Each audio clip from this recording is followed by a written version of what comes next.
Bonjour à tous. Donc aujourd'hui, nouvelle création, nouveau couteau. Donc là je vais partir sur du 90 MCV8. Et donc là on va partir sur un couteau un peu plus tactique, si je peux dire ça comme ça. Avec justement sur le dessus, je vais essayer d'y créer une sorte de petits trancheurs de cordes. Donc on va voir ce que ça donne. Mais sur l'ensemble, on va être sur 10 cm de lame et 12 cm de manche. On sera sur un manche en ébène, accompagné donc des intercalaires bleus, des rivets en laiton, et au centre, un petit rivet mosaïque de 7 mm. Donc là, bon, j'ai déjà mis le coup de disqueuse pour préparer le couteau. Ensuite, donc sur le backstand, j'ai mis ma bande en grain 36 pour ébavurer, préparer l'ensemble du couteau, pour ensuite le passer à la forge. Et pour donc l'encoche du doigt, je vais y aller avec le module des galets de précision. Voilà. Donc là, je vais passer avec le serre-tête pour passer en vue de première personne, comme ça vous verrez bien exactement ce que je fais. Allez, à tout de suite.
Donc après avoir bien ébavuré le futur couteau, donc là j'ai bien créé le manche, et pour le coup on sent que naturellement en fait les doigts ils s'y placent, puis voilà, ça va le faire. Après évidemment avec l'ergonomie du manche que je vais rajouter en plus, ce sera bien plus arrondi, et en tout cas là on pourra pas dire que je fais des petits couteaux. Donc voilà, j'ai bien ébavuré, j'ai percé donc les 4 trous de 4 mm pour le rivet en laiton, et le trou de 7 mm pour le rivet mosaïque. Hop. Ce sera celui-là pour donner un petit aperçu. Voilà. Ça va être très très sympa. La combinaison ébène, intercalaire bleu, petit rivet mosaïque. Ça va être très très sympa. Donc là je vais partir sur la forge.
après avoir donc préparé la pointe, puis les moutures, donc là je vais lui donner son aspect final. Voilà, j'ai mis une belle bande en grain 60 toute neuve. Donc là avec le marqueur je vais délimiter la zone que je veux donner avec le marqueur pour faire les moutures propres. Puis ensuite je vais donner la pointe.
Donc voilà l'idée globale.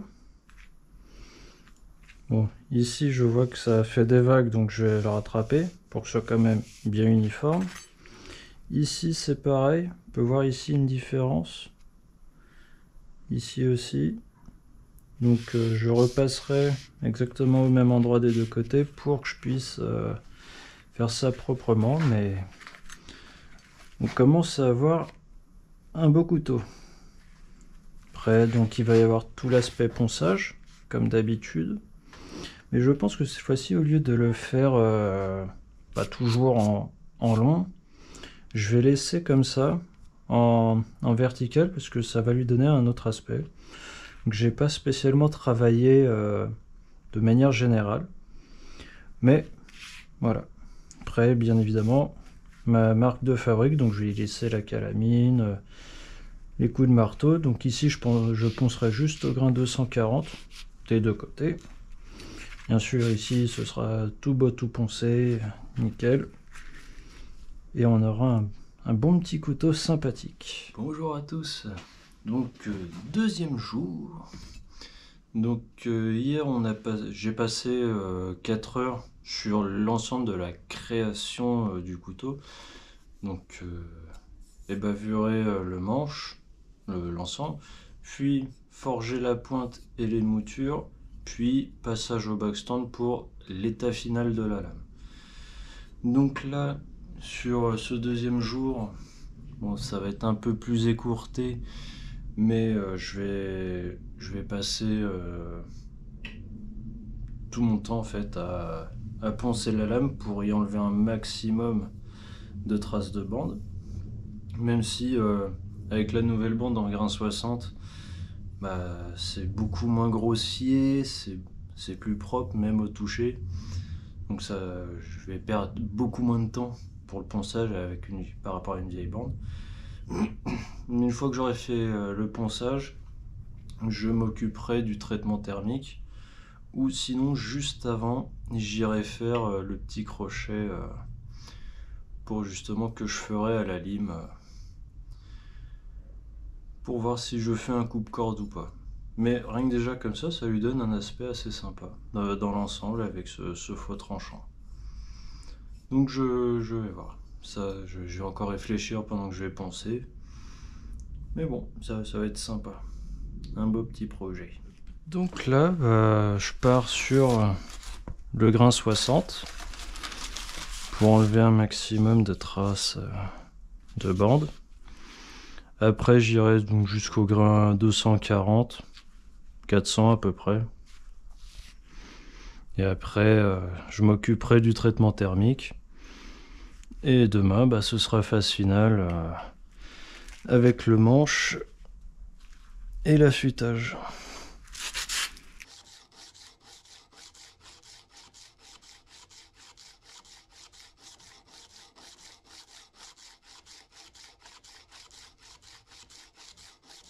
Donc là, de ce côté-là, c'est en 120. Donc là, je vais attaquer au grain 240. Et une fois que ce sera fait, je vais un peu passer ici pour faire ressortir donc le poinçon. Et après, je m'attaque au traitement thermique. Donc la première phase qui est la trempe. Bien évidemment, avec les 3 passes. Puis plonger dans l'huile. Hop.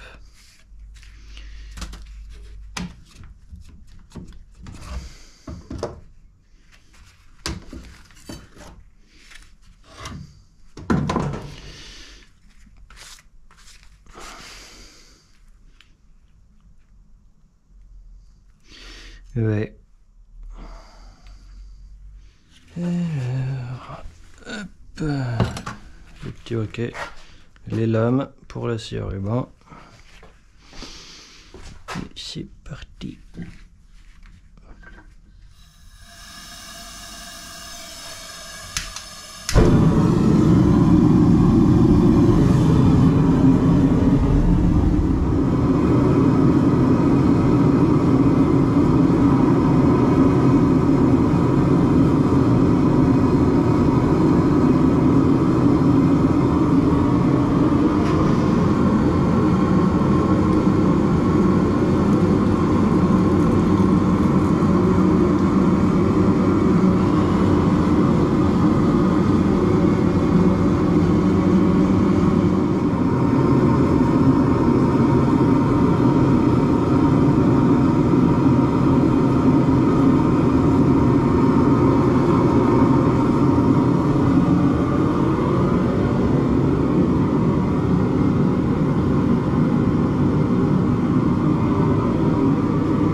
après avoir reçu en express plusieurs bois d'arbres, j'ai enfin trouvé le bois qu'il lui fallait.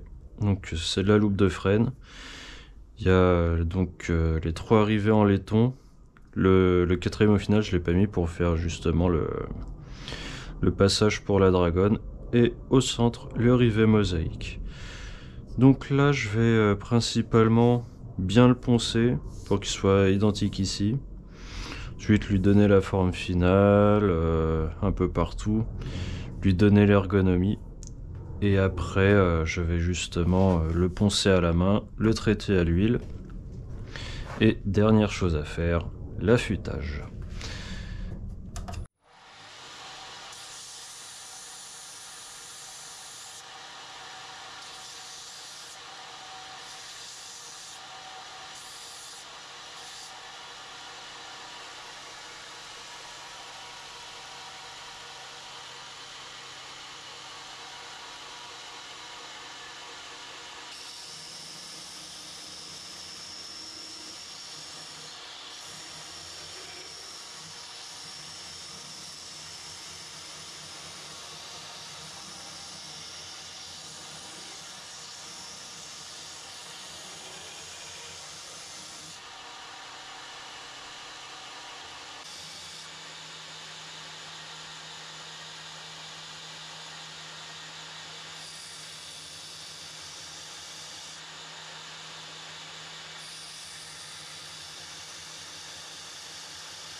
Après avoir bien poncé le bois, donc on peut voir déjà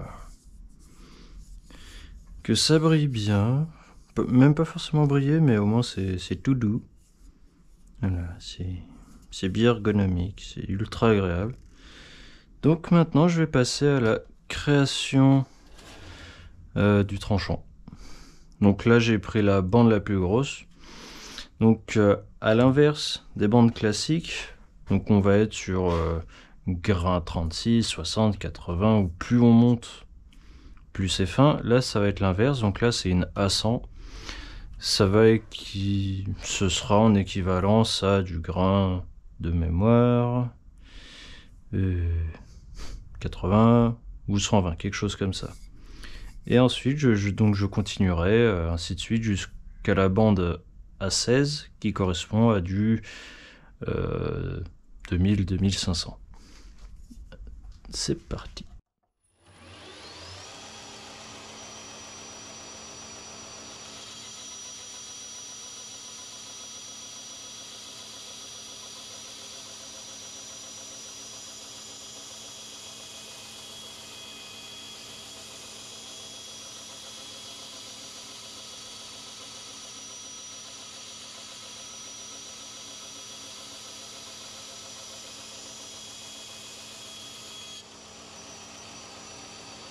Donc on peut déjà quand même apercevoir un début. Et l'idée donc c'est d'obtenir le morph-fil d'un côté pour ensuite je passerai l'autre côté. Mais là c'est vraiment la création même du tranchant.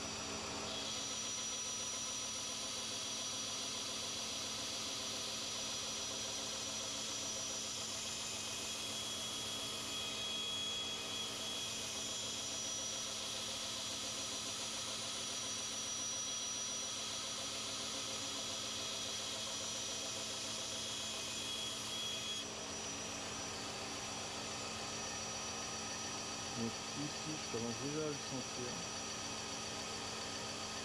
Ici ça commence à accrocher. Donc il faut que je continue jusqu'à temps que je le sente vraiment partout.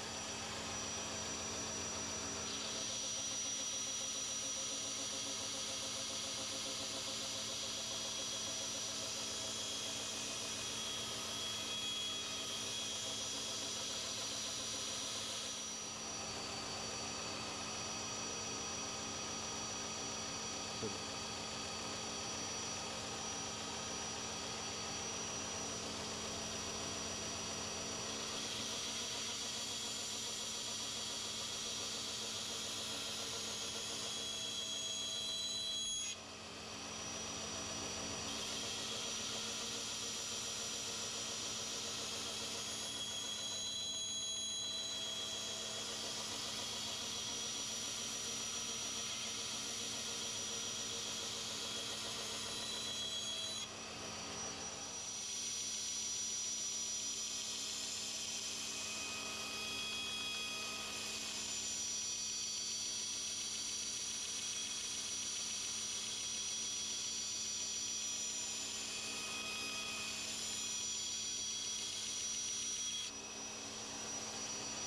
Donc là je vais passer sur la dernière bande, vous verrez que même à l'aspect elle est totalement différente.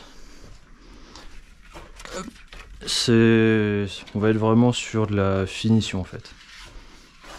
Ça vaudra jamais un bon passage au cuir, mais ça fait le bon café. Hop, ça manque un peu de muscle quand même. Là.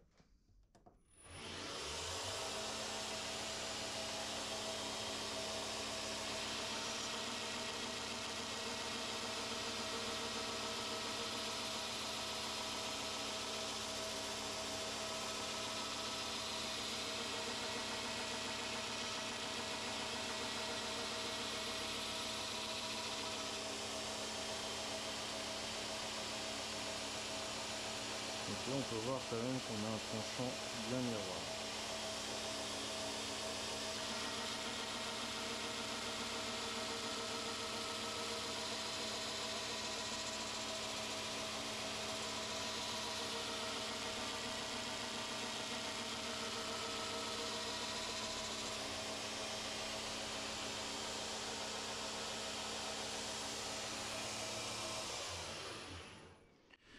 Hop. Petit coup rapide. Et petit test.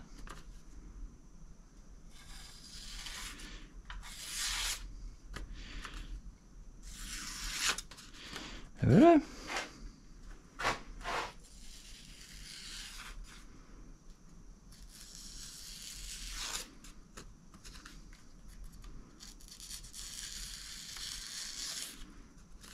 Comme d'un tubère. Ça se coupe tout seul. Mais après le passage au cuir, le tranchant sera vraiment abusé. Parce que rien que déjà là...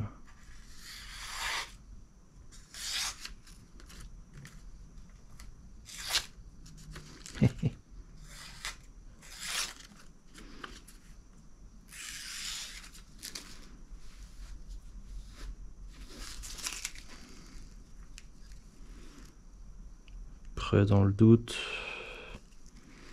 je lui repasse un petit coup.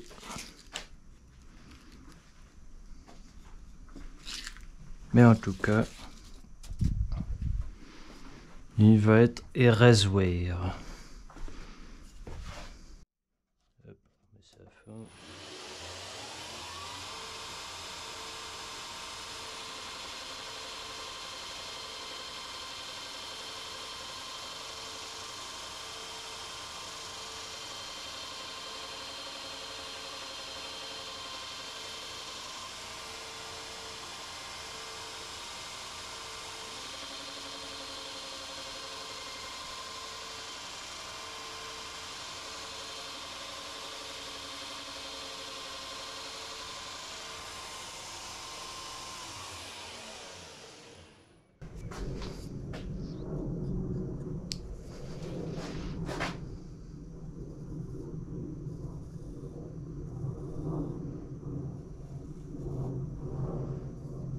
Ouais, ça coupe.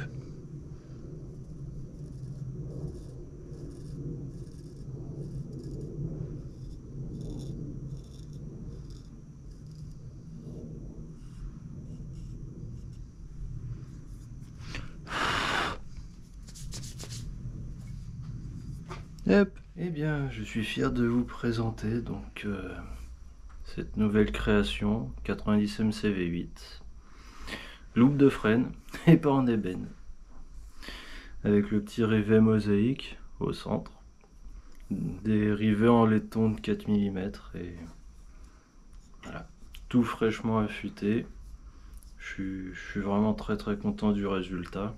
C'est encore mieux que sur dessin. Mais en tout cas, voilà, c'était très sympa à faire. N'hésitez pas à venir vous abonner, à commenter, à liker, à partager, comme d'habitude. Encore désolé pour ce petit retard qu'il y a eu sur les sorties de vidéos. Et dernière nouvelle, aujourd'hui, donc le vendredi 1er septembre 2023, ça fait un an officiellement que la forge est créée.